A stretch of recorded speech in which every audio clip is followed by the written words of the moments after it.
Well guys, it's back. And although it might not be the radical competition killer that some people were hoping for, you certainly cannot deny the fact that it is definitely a KLR.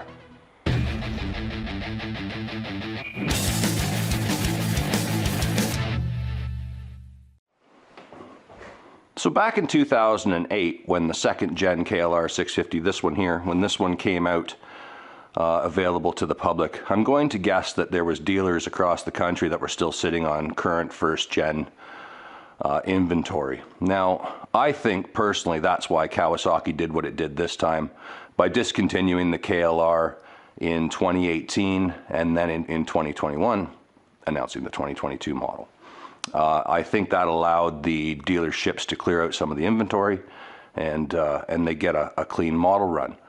Now, when they discontinue a line like that, it leads to a lot of speculation on what might be coming down the pipe. And I know a lot of people were hoping for a complete retool of the entire machine, maybe more along the lines of competitive with the T7, maybe even with the KTM. But what we have got this time is 100% a KLR. It's just the third gen KLR with what I think are a lot of really good upgrades for roughly the same money. Now, it may not, like I said in the intro, it may not be exactly what everyone was looking for, but boy, I gotta tell you, there's a lot more going on the new machine than it would first appear.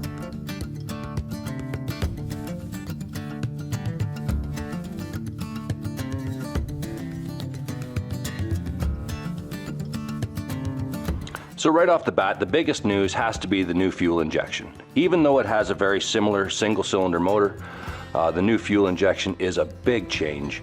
But aside from that, there was some upgrades to the motor. It has revised cam profiles, and it has a new exhaust pipe diameter that is supposed to increase mid-range power. And then on the bottom end, they've updated the clutch. There's increased power output on the generator. It comes with a low maintenance battery, a lighter starter, ignition coil, and evaporator canister. And this new KLR also comes with a catalytic converter.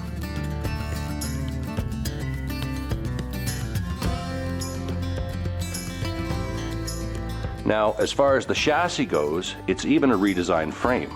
The new frame is a solid welded frame, where the old one was a bolt-on rear subframe. And as some of you know, we ended up having to do that upgrade up at the top end of that rear subframe to make it stronger by putting the drill-through subframe bolt. Now that's something that you don't have to worry about in this next gen, so there's something off the list.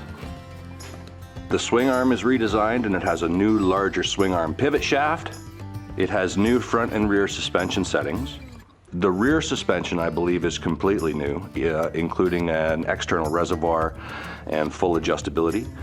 They say that it's stiffer front and rear, but the front suspension is still the same style of fork that was on the second gen KLR 650. So no upgrade there, unfortunately, and that's a miss, but we'll get to what I think were misses later.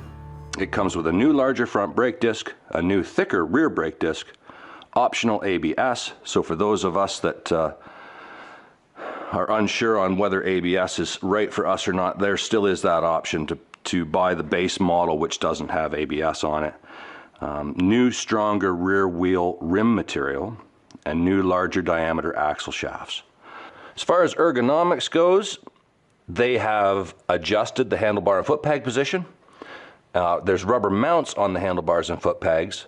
The fuel tank is redesigned with more usable volume. So it actually has the same amount of fuel capacity, but the bike draws the fuel off lower in the tank. On the second gens for sure, there always was about a liter left in the bottom of the tank that you could tip over if you ever got stuck, sort of that hidden reserve liter.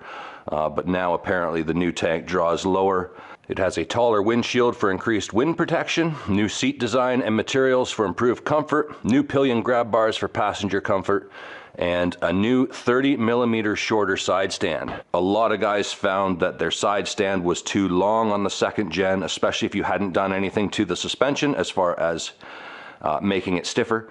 So a lot of guys, Old Mason included, had to cut a 1/2 to 3/4 of an inch out of the side stand. That's been done on this model. It comes with a shorter side stand. Now, bodywork and styling. New shroud, side cover, and tail cowl. New bright LED headlight. Another thing checked off the list for guys that wanted to do an LED. New tail light and turn signals. My understanding is that tail light and turn signals are also LED, but I could be wrong on that. I'm not entirely sure.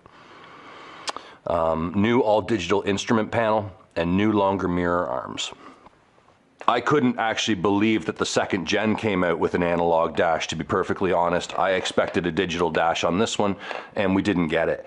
So I think that's a step in the right direction. The downside of the digital dash that comes on the KLR is there is no tack, and it's a big deal for me for sure. I think if I went with the third gen KLR, I would have to add a tack. Now, there has been some reports that the doohickey has actually been fixed and that the cam chain sliders are stronger. So that may be another issue that Kawasaki has solved. I think the fact that it's fuel injected really opens a lot of doors for tuning down the road. I'm going to guess that it won't take too long for there to be a power commander available with some different mapping. And it's going to be interesting to see what's possible out of a big single with the fuel injection added. It comes factory with about 5 and a bit extra torque, which is going to equate to horsepower, but we just don't have those numbers yet. So once you go over the list of specifications and upgrades between the second gen and the third gen KLR 650, I think Kawasaki's actually done a really good job. There's a couple misses in my mind that I would have liked to have seen, and one is I really wish they had kept this D-box rear swing arm and not gone back to the old boxed and capped swing arm. And the other big miss, I really believe, is an inverted front fork. Those are two things that they could have done, I think, without breaking the bank, although I'm not in the R&D department either, so I don't know what that all entails as far as the triple tree and everything that needed to be done there. And there's also the reliability issue. We know these for what they are right now, and this new bike, when it comes out, with the exceptions of the EFI, it's pretty much the same. So I don't think there's going to be any big surprises for people that are buying a KLR 650. I think they're getting a KLR 650.